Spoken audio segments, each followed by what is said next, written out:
All yours.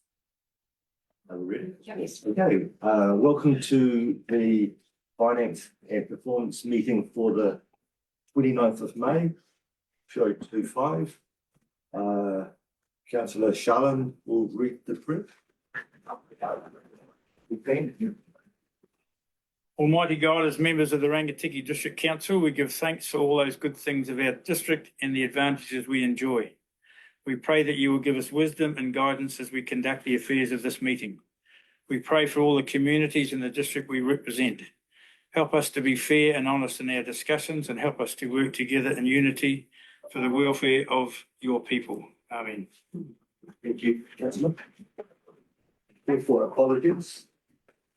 It's an apology from Councillor Wilson and Councillor Dalgety. Someone to move it. Councillor Wilson, a seconder. Councillor Shalin, thank you. Right. Mary, all in favour? Aye. Against? No public forum have been indicated. Conflict of interest declarations, if anybody has got the conflict of interest, please declare it now or when the item comes up. Confirmation of order of business, there's been no change I've been notified of. Confirmation of minutes, the minutes have been circulated or on the website. So do you have any items coming from the minutes? We'll go through them page by page, see if there's any on it. Okay, page 7, 8, 9, 10, 11. No comments? I'll move it down. Okay, someone to move the minutes of the true and accurate record of the.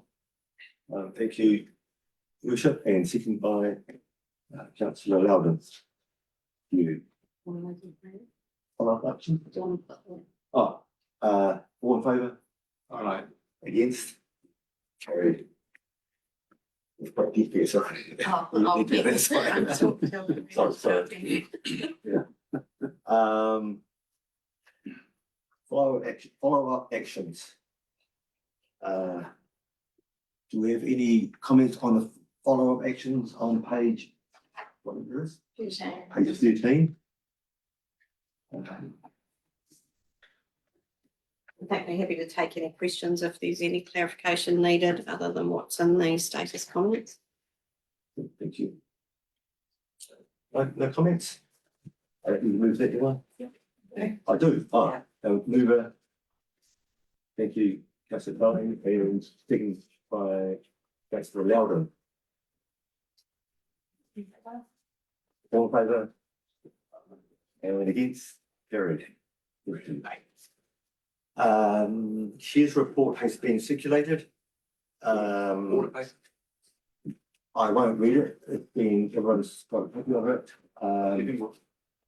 Items of it will that are relative to our meeting will be brought up. I think you really think that needs to be. Does anyone have any questions of the shares report?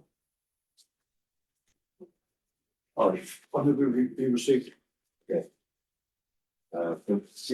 Councillor Carter. Seconder. Councillor Loudon, thank you. And all in favour? Against? Carried, thank you. Reports of information. First one, finance snapshot. Who we have? Good morning. Lorraine's going to take us through that shortly. I just want to reflect that in the final page of the snapshot, there's a capital program which I'll talk through at the end of this report. From that, I'll hand to Lorraine to take you through it. Thank you. Kia ora koutou, Mr. Chairman. Financial snapshot, not a lot changed in this one, but a couple of things of note. The total revenue and expenditure, as you see, the revenue is slightly down, but that's a timing issue around NZTA payments. The total expenditure is running to budget, that's great. The other thing I was just going to mention was the debt level is unchanged. Our external debt level is still sitting at 49,000. Oh, 1,000,000, sorry. Which it was. Pretty good. Yeah. But we do expect marginal increase on that by the year end. Any questions? Thank you. Any questions, if you wish it? Treasury's just announced its position. Is that an opportunity for buying us out of some of our interest position going forward? Through the chair, I will talk with our expert, Miles, because I want to make sure we've got a cost if we were we've got to weigh up the cost between that and the renewal of loans as they come through. So we'll follow that up with him. We turn to him for good guidance on that. On today's market, what would our interest rate be? Oh, I'm sorry, I haven't done that work, so I can't answer that. Because there would be a cost of breaking those Yeah, tranches. absolutely.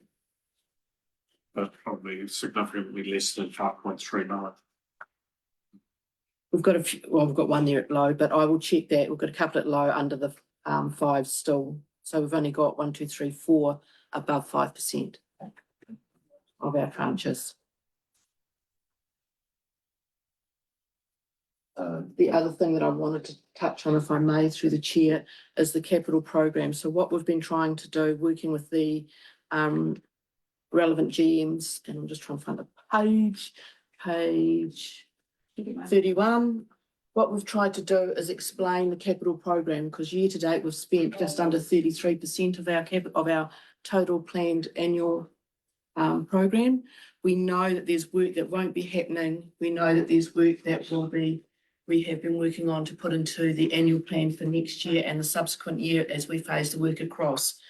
So we're projecting that we'll end up with around 21 million spend this year, not the 52, nearly 53 million. Yeah, there's several issues here. The first is, you're absolutely right. We're not going to be able to physically spend that amount of money, and there's reprogramming. Separate to that is a process that I've always said that council needs to consider its CapEx work as a unit rather than individual programs without understanding the financial position of council going forward. So I'd asked for a review of our major significant CapEx programs as to whether, and there are several options here. One option, for instance, is individually tick all the boxes and say each one of these individual things is going to go ahead as planned. The second option is that council can say, we defer this position on a particular CapEx program to the new council coming in. That is an option. Or you could say that you intend to not do some of those programs, and even something that is in the LTP, you still have the right to say no. And that's not clearly understood by a number of councillors and potentially some of the staff. That just because it is signalled within the LTP, there are still options in which you can say no. We have a very significant CapEx program going forward. And I'm not saying this with any prejudged position, but it needs to be an active decision by council on our major CapEx programs. Thank you. Any further comments on the capital? Can I make a comment? Yeah, So, sure. His Worship has raised this with me, and I have discussed this with the ELT. And what we intend to do is bring a report back on each of the CapEx items as part of the deliberations report on the 5th of June, so that you do have an opportunity to see and be reminded of what the full CapEx program looks like. And you'll have each ELT member there to discuss where we're at with each of the projects, where they've begun, where they may have not been started yet, and then a level of confidence around whether we can achieve what has been set out, in particular in the LTP. So we will be doing that work next week. Just mindful that we get the right process with this. Thank you. Councillor Loudon. On my time here, there's been a lot of capital projects pushed forward and this council's approved a lot of work to be done. What are the reasons why we're falling behind? Is it too much work? Are we spread too thin? I think there will be a number of reasons within each of the CapEx programs, and we can provide that detail as part of the discussion next week. Some of them will be around consenting for our big water projects, and some of them are that we've started and they're just not progressing as quickly as possible due to a number of factors, or they've been phased incorrectly, and Leanne has been working on that as well. So do you want to make a further comment on that? I'm mindful that His Worship would like to make a comment on it. Yeah, I think through the chair, the chief executive is absolutely right. So some of it is literally being able to go through compliance in terms of consenting, and some of that consenting can be deliberately slowed because we're uncertain of what Te Mata Arawai standards will be. So that opens up a series of different options for very extensive capital work. So some of that is delayed, but delayed almost deliberately because the situation of the government is so unsure. Some of it will also be dependent on possible relationships with other councils as to whether we can combine or pump waste, those sorts of things. But I think people have to also be aware that we're not the only council in this position. This is a very common issue, and it is a significant issue for New Zealand, and it has routinely been raised by audit quite correctly. But that's the way of it. But we've been probably too optimistic in terms of some of the timeframes to get through community consultations, to get through consenting options, and then to be able to say, are we going to be actually physically able to afford it? And then finally, contractors are able to staff it. Mr. Benelli. Thank you, Mr. Chair. Yeah, it's a really good question, and I think worth a discussion. It's a complex situation for us as staff looking at a 10-year plan, because you got to plan the way you think it might turn out, and you need to be certain that there's money available in those budgets and approved through the LTP to be able to do that. But quite often, 2 or 3 years down the line, there's so much uncertainty of exactly how that's going to work. But we have to put money in the budget. So as the program moves on, it becomes clearer, it becomes more certain, but far out, it's always difficult.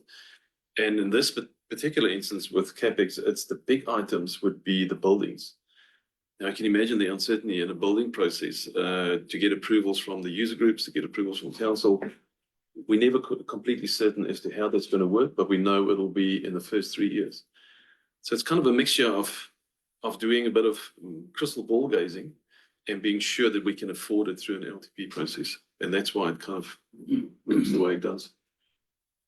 I think it's also worthwhile to note, Councillor, that you have a series of unplanned expenditures that come in every single year. And for instance, we've had to put in extra treatment processes in the last year into Mangaweka and Hunterville. That comes at a considerable cost. The same sort of costs came in for Taihape for a pipe that was literally undiscovered. That cost us the thick end of 6 million there. So there are all of these additional costs that hit our budgets hard. And you're just further to that, and Portarena was another one, but further to that, when those things happen, staff's attention has to be diverted to the most urgent issue. And so some of the others do get a lag behind, and that's just the nature of the complexity of the business that we're in. Yeah. This has come up at our access infrastructure meeting, so none of us should be unfamiliar with this. Is there anything in particular, Councillor, that you wish to change, perhaps And I was just trying to get just trying to expand our understanding of why. I understand that it's a multiple level issue, and there is a difficulty with consent processes, so that's external. There's a difficulty with public consultation because that takes time, and it's a moving feast the whole time. So you know, I'm very understanding of the fact that the capital program is Of course. a struggle, but I just wanted to. I'm pleased you are reviewing that process and trying to get some real understanding of what we can do. And I acknowledge Mayor Watson's sort of comment regarding, you know, do we sort of concentrate on 2 or 3 and then put some aside? Look at that concept. But on the other hand, as Mr. Bernardi said, we need to allow the finances for those projects in case Yeah. we're working in parallel. So hence it is nature of your worship. Yeah, I think the real risk is that an individual project comes in front of council and you say yes or no without an understanding of the overall financial position of the organisation and all of the other CapEx programs. Because if you make your decision on the first one independently to the rest, and suddenly the most important one is at the end, you're in a bind, really. And certainly the government will be looking very closely at CapEx programs. The reports will come out in June, late June, around Capital's government's review or DIA's review of council performances, etc., including CapEx works. Your worship, does the sort of divergence from the capital expenditure program affect us badly in the audits? Through the chair, if I can respond to that, not really. We sometimes get a bit of a reminder that we haven't spent well, but I'd just like to add that our actual year that we're in budget was actually 36.6. We carried across 16, and that raised it to 52. So Audit New Zealand will actually look at the 36, not at the 16. What we've done, where you see in blue at the bottom of that table, 24.4 million for annual plan. It's not for all for next year. We will spread that over 2 years, because what we don't want to do is exactly what we've done this year, brought in 16 million and added it to the already big budget of 36. We want to try and phase that. So I've been working with the relevant GMs to phase that a bit better for the next 2 years. Thank you. Well, it's related in some way. Just going back to the total revenue, I was concerned that total revenue was below the line for the last 6 months, and there's only 2 months to go in the financial year. The suggestion is, well, and the comment from finance is that that's because of the NZTA delays. Are we going to make our revenue budgeted by the end of June? Through the chair, and that's probably more of a Mr. Bernardi response, because a big chunk of that is around the low cost, low risk of where we're spending. We've spent most of that, but the other roading bits, it's timing. So we do the capital work, then we put in the claim. And so we should, by the end of June, see the bulk of that come through. At this stage, we don't have any high alerts that make us concerned when we meet with the GM and other managers. But Thank you, sir. Worship. I mean, this is a worthwhile conversation in itself, but one of the problems with roading, for instance, is that we have some budgets available, but that they may not be funded under the FAR rate. So we could spend money. We're in a situation where we could spend all of that available money, but not get a subsidy, and that would be a dangerous situation for us to get into. We took on significant funding options within roading, unsubsidised. Thank you. Bernardi, would you want to add something to that? Thank you, Mr. Chair. I think Leanne answered that really well. And there's nothing for us that raises a flag that makes us feel that there would be a problem with those claims. Thank you. And through the chair, there may have also been, off the top of my head, revenue in there for the rail hub. That's not going ahead, so you'll see that revenue obviously won't happen, but equally nor will the capital spend. But they sit in 2 different worlds. You have one sitting up in your P&L and one sitting below the line in the capital. So that's where it doesn't always show the relationship. Thank you. I'll just point out on page 18, 5.4, the year to end reports for the cost benefit analysis of Treasury advisory services will, that was something that a number of councillors were concerned about at the last finance meeting. So it's great to have, great to see. Page 28.1, the balanced budget says it's less than 100%, but on your page 21, you've got a 102%. Would you enlighten on that, please? So page. 20. Page Yeah, 22. comments 8.1. Says the balanced budget is likely to end below 100% at year end. Correct. But then on the next page, you've got balanced budget ratio at 102% sustainability. Are there two different things, or? It's two different covenants, isn't it? The 102 is we've got more revenue. So through the chair at this moment in time, we've got more revenue than OPEX, so operating expenditure. But at the end of the year, if you think back to our long-term plan, we've got, I think, the first 5 years where we are not in a balanced budget position, and that's around depreciation. Yeah, thank you. Any more questions? We'll move on to. Move on this. Your worship, second. Councillor Carter, thank you. All in favour? Thanks. Against? Moves. Thank you. Carried. Sorry to the board. I know that you've closed off and received, but I just had one little wee further. In terms of fleet management, we're very near the end of the year. We're well under, which is great. But the department's urgently needing, have we got a whole line of vehicles in line for purchase? And through the chair, they have been ordered, but we can't reflect this expenditure until they arrive and are under our responsibility. And they will be invoiced out of this financial year. No, there'll be a component. If we don't get it all in, we will then have to apply for that to be carried forward, because that will be ordered and we will be committed to spending it. Because it's at the thick end of 500,000 sitting in that space, Correct. which is quite significant in itself. We're still struggling at times to get the vehicles we need. And that's where so we've ordered them and we're reliant on the suppliers to be able to supply them. So we meet with the manager and they're signed off by the GM of that relevant area for the vehicles we need. They are ordered. I touch base with our fleet manager regularly, but there will be a carry forward because we will have the commitment where we've actually given a purchase order out. So we have to honour that.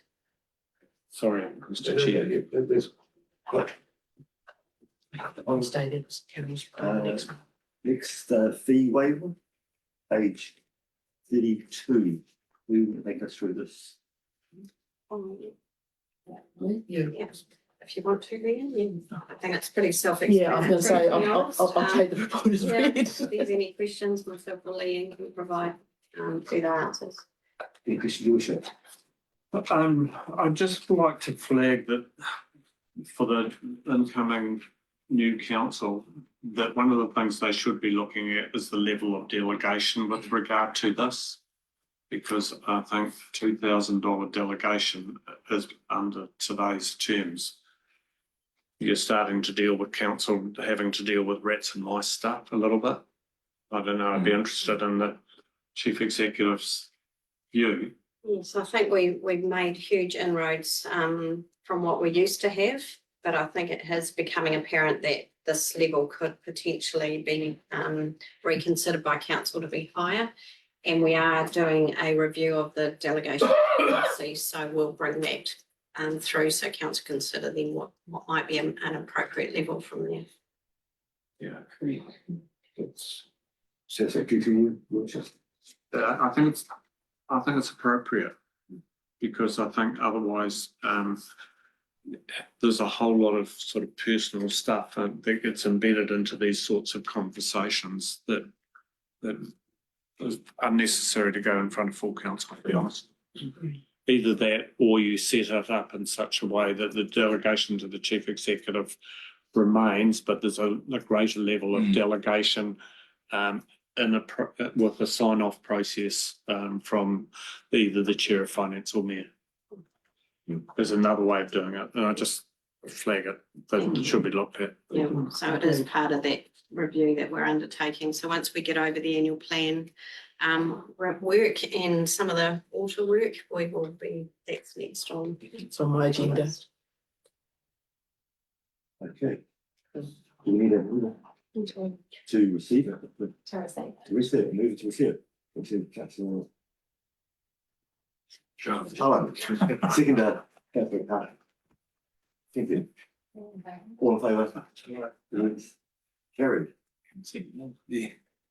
QV report. Thank you, Mr. Chair. QV report, this is our regular monthly report from QV. No major changes, so unless there are questions, any questions? Any questions for QV report? So, Oh, your worship. Yeah, because we're approaching the end of the financial year, are there a whole series of houses that are waiting for sign off and preferring their sign off to be July? Through the chair, I can respond to that, and there could well be. Unfortunately, we do not have that control. And if they're not signed off, we cannot rate them in a new year. But what I can assure you is all the ones that have been signed off have been through QV, and we will include them, and that will go right up to 30 June. Yeah. I can't control outside of that. Yeah, but we haven't got a whole lot sitting in process that have been completed, ready for sign off. I can't answer that because we in finance wouldn't see that. Yeah. Is that a question for anyone else? Action. No, some of it is literally about awareness, because tactically, if I was building a brand new home, I wouldn't want sign off at the end of June. I'd delay it until July. What I can tell you as our rates officer, Cheryl is an incredibly diligent at watching this side of things, and she does chase up when she thinks there might be some unnecessary delay, because we do get a couple of months reporting that we receive from our GM and the team, so she does keep an eye on that. Thank you. We've got any further comment from compliance management? No. No, thank you. Councillor.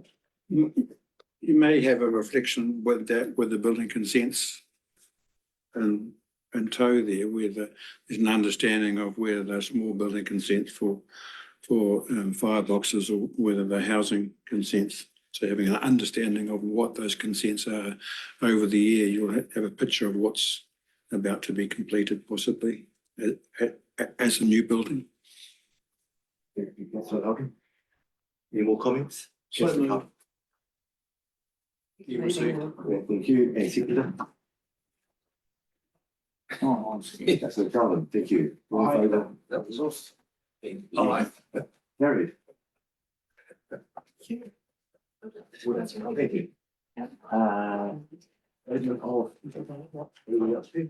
Statement of service provision. Harris. Thank you. Thank you. I will take the report mostly as read, but I'd like to take a moment to just recognise a few highlights that we've got throughout the reporting.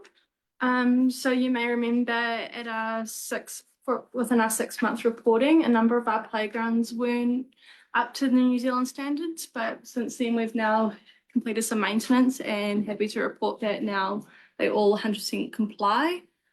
Our community hubs have been doing some great work, and they continue to hold quite a number of diverse programs throughout the year.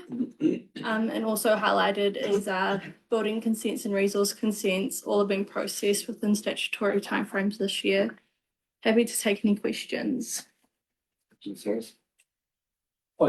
Just on the playground thing, I was on the Huntable School Board in charge of assets and things, and they forever changed the rules around them. Is that still a happening thing? Like you're running to stand still with these playground requirements? It's probably not something I can answer. Pass it over. Thank you, Mr. Chair. It is quite complex when it comes to playgrounds. We do make sure that we keep up to play with any changes, and then we've got externals quite often to come and audit and be sure that it complies. It's something we really got to pay attention to, but it's quite tricky. So nothing's changed? No, nothing's different. Thank you, councillor. Just regarding the footpaths, and I see that the condition is assessed it looks like every 3 years. Is that the case? Yes, they're not assessed every year. So we've got they're due to be assessed again in the next financial year. Okay, so does that mean that the council relies upon requests for service if there's a complaint or someone falls over?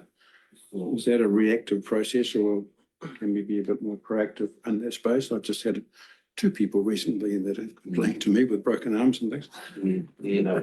Thank you, Mr. Chair. Yeah, it is. This is one of those ones that are quite tricky. So we have to put in our activity management plan to NZTA to apply for funding. And it's a 3-year. That's a 3-year block, so it's set for the 3 years. Yeah. During the 3 years, we still do the assessments to the new program for the next 3-year block.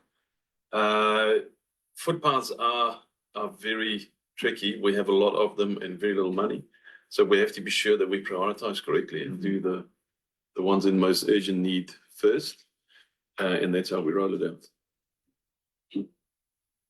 If I may add to that, they go around and they walk the street and mark the faults. I've seen them doing it in the spray paint. The previous years, they've been taking a big chamfer or a big taper off the high ones. This season, they only took a little chamfer off the very corner of the lifts, which really didn't eliminate the problem. Is there a reason for that? Oh, I wouldn't be across that kind of detail. I wouldn't be across that kind of detail, but we can ask. Yeah. What I would ask is if the survey has been done, people literally walking the streets, that they should also be providing feedback on the overhanging foliage, because so many requests that we get about that, become RFSs, but that's one of the significant yearly effects that come to my office. Thank you. Can I just make one comment? Sure. I think it's worth just making a comment about page 43 in terms of the not achieved in the roading space.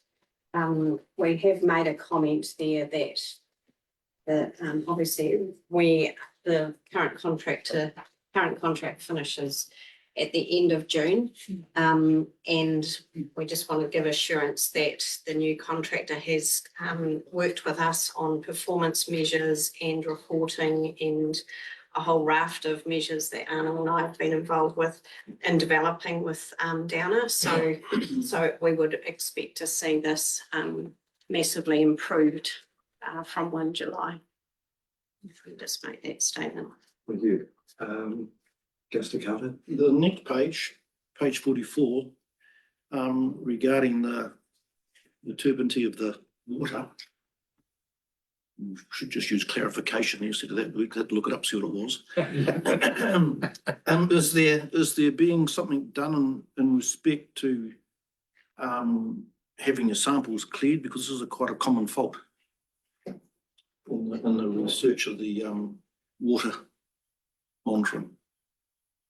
So just to be clear, Councillor Carter, are you referring to the E. coli and protozoa compliance? I am referring to the water supply.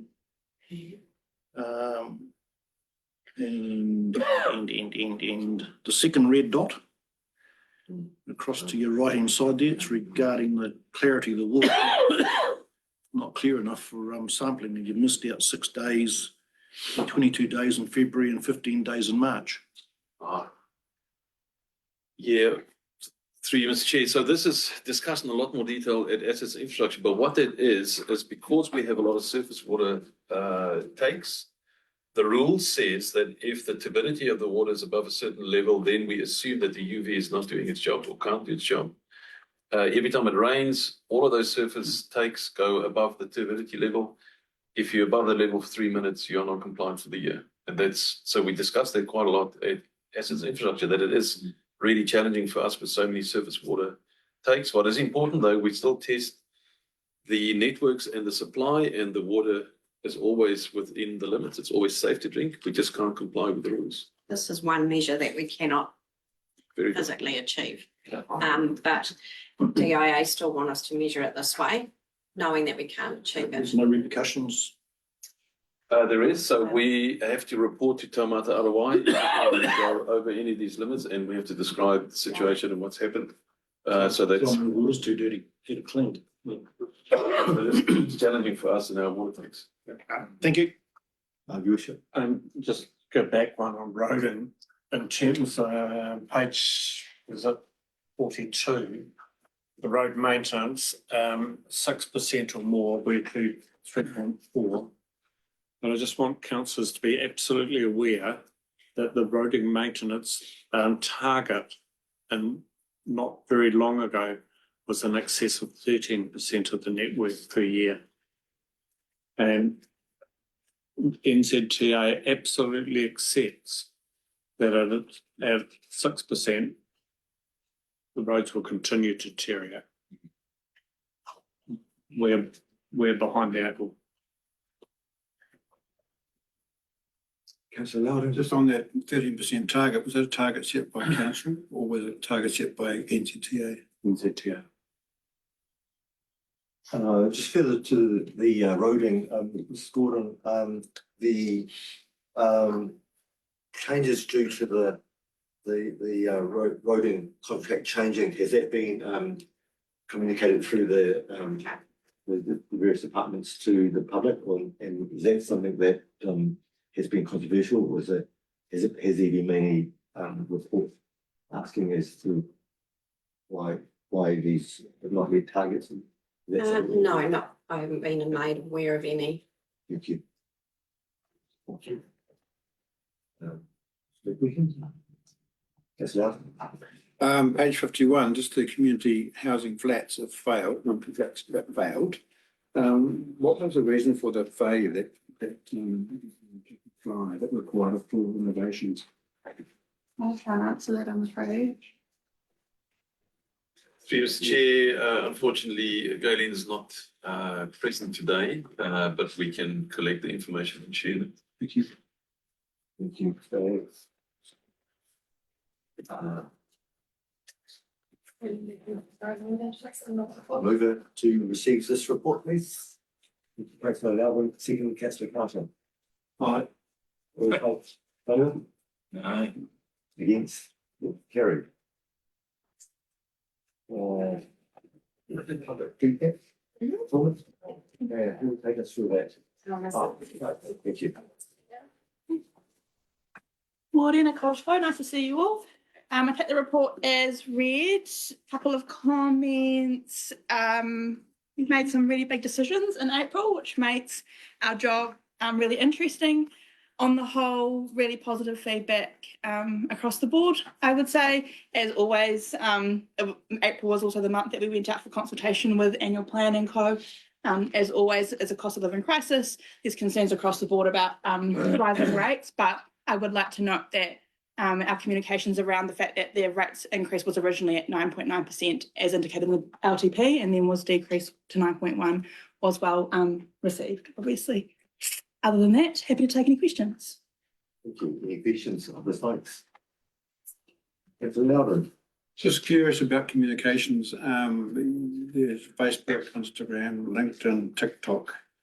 There's the council website. I'm of a age that email is where I get most of my information, or the website.